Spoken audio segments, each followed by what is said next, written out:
Be aware is to be in a constant state of rage. James Baldwin. Yep, young Negro, and you bet I'm pissed. A lot of opinions. Ooh, scary.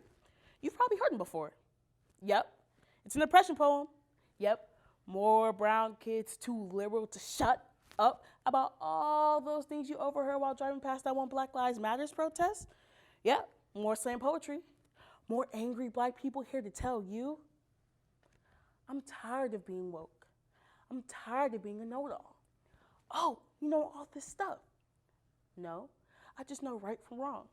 Being woke means I'm a walking diaspora in which white people stay poking, prodding, picking through my scalp like cotton going impaired from thin air. Like reparation ain't a word in the dictionary. This woke ain't free. Jordan Edwards' family says to the press, although we understand what his life and death means symbolically, we're not ready to make martyr of our son. Martyr? No one's trying to Malcolm X your son, trying to Martin Luther his name. We're trying to unkill him. Rewind the bullet back into the gun. Why are you being so selfish? In his 2022 article, CNN Enterprise writer and producer John Blake declared that he had a wish that echoes the sentiments of many members of the black community. His wish is for more trauma-free blackness. No matter where we look, black Americans can never cease to find photos, videos, and stories of community members being brutalized in the most terrible ways possible. Even when we turn to movies and TV to escape these struggles, the next blockbuster film, primarily showing actors that looks like us, tends to be about slavery, police brutality, and trivializations of stereotypes. But there is so much more to us than our pain. In his aforementioned article, Blake details how there are vast regions of black life that have nothing to do with suffering or oppression. We lead lives that are also full with joy, romance, and laughter, and astonishing beauty. But those stories don't tend to grab the headlines. So through the poems, How Not to Win a Poetry Slam, and Tired of Woke by BNV Team Atlanta, Afrofuturistic Fairy God Being by Ephraim Nehemiah, and Black Poetry by Samuel and Keturah, we explore how it feels to constantly have your pain on display. More Than the Martyr, a program.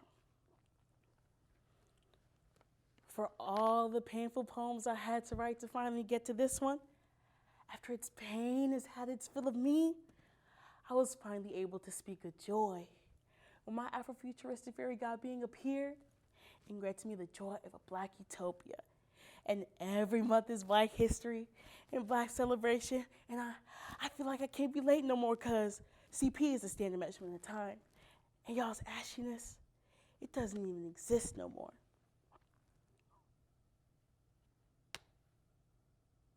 In this poem, your boy has legs again. All his red organs operate, teeth got shine, got grace. Thank the grace of God. God is a black woman, and woman gave birth to poetry, which makes us journal-carrying Jesus poet laureates turned Lord. Ain't you Christian? Don't you comprehend sacrifice? Get ready, because I'm about to take you on a wild ride. You guessed it, I have a deadbeat black dad, a dead black dad, a drug dealer black dad, a drug addicted black dad, a gangbanger black dad, a jail black dad. But the thing is, we're tired of fighting the isms. Ageism, elitism, hotopism, bowdism. I've written a million black people poems. I'm not supposed to write about more than my oppression, more than my blood, not supposed to be more than my eulogy, more than my gravestone. We exist to make pretty out of painful. So I'll be your angry black girl. It's easier to tune me out that way, right?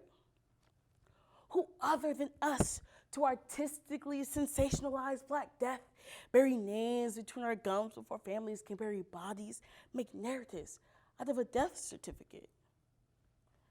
Like when I scrolled on my timeline, I saw a police officer, black boy, and a camera. And I felt the grief of every murder I've ever witnessed like this nestle in my ribs.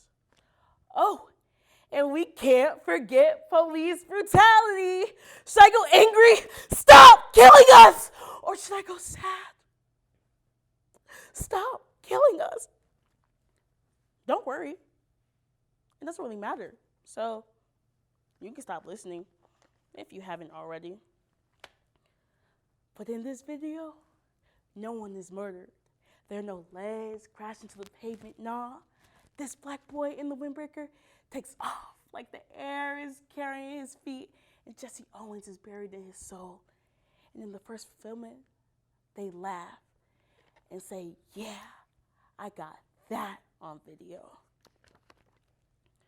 To be woke is to learn to love black culture until it betrays one of your identifiers. Some days, I want to be my stereotypes, become black banshee, a screaming mute to deaf ears, until I mention a black boy's name to win. We're tired of digging out bodies to bury them again. I'm sorry if this is harsh. I'll only come for you because no one checked me. Why hasn't this slam checked us? Your intent may not be malicious, but where does it lie?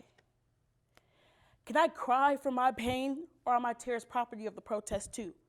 To be black woman and woke is to give yourself to the movement's expectations, meaning I owe my life to the things that you elected to my sex and skin. If I were human, even just for a day, my womanism would crawl out of my throat and ask me how it got there. So what if I watch Roots 4 times, take an African American studies class? None of these activities have taught me to love myself. I'm not supposed to write about more than my oppression, more than my blood, not supposed to be more than my eulogy, more than my gravestone, not supposed to exist out of my impression poem. And that why black people only win Oscars for movies about blackness? And that why black is only beautiful if it's dead? It makes a good hashtag, a good martyr, and of course, you get the gist by now. When the sermons have been mass-produced and duplicated, where does the poem go after the slam is over? Does it die? Do you martyr the body the second time around? Do you metaphor the tombstone back into place? Don't get me wrong, I was just like you, choosing points over people. But in this reality, all we know is joy. In this reality, all we know is triumph. All we know is victory. All we know is how to keep ourselves alive. And old heads will preach of a Twilight-like zone time where concrete feasting on our blood, and it's gonna sound like fiction, y'all. I'm sorry for my part in this. For the boys that had been renamed trophies, for the colored girls I did not write poems about because their deaths would mean less to the judges, because don't we all want to win? My existence is not just a political statement, nah.